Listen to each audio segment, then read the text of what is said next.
Salut, chers amis, bienvenue sur la chaîne 100% études Juris SN. Pour notre vidéo d'aujourd'hui, on va essayer de voir comment automatiser une décision sur Excel avec la fonction si. Pour ce faire, on a établi trois conditions. La première, si l'élève a une moyenne supérieure à 10, alors il est admis. Si il a une moyenne supérieure à 5 mais inférieure à 10, alors il est recalé. Mais s'il a une moyenne inférieure à 5, alors l'élève est exclu. Et B, il faut noter que le nombre de si dans l'opération dépend toujours du nombre de conditions. Exemple, si on a 3 conditions, alors on a 2 si. Si on a 2 conditions, alors on a un seul si. On va passer à la démonstration. La règle d'or égale la fonction si.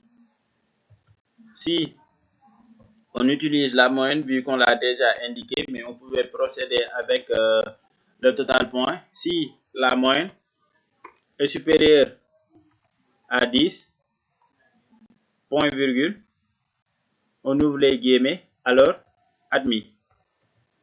On ferme les guillemets, point virgule. Deuxième condition, si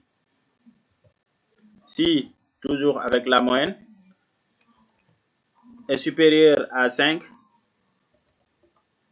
point virgule, on ouvre les guillemets, recalé. On ferme les guillemets, point virgule. Si ce n'est aucun de ces deux cas, alors l'élève est exclu. C'est pas la peine de mettre une troisième condition, un troisième si, vu qu'on a déjà rempli les deux si. Et on va fermer doublement la parenthèse, puis on clique sur Entrée. Et on a là le résultat. On va continuer en incrémentant le reste. Et voici le résultat des autres élèves.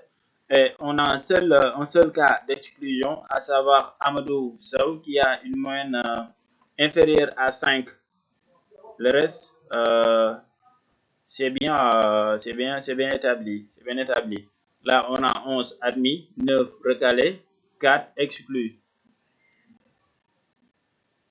Et la prochaine fois, on va essayer de voir comment utiliser la fonction si pour calculer des remises. Et merci, c'était tout pour aujourd'hui. N'oubliez pas de nous laisser un petit like et de vous abonner si ce n'est pas encore fait. À bientôt.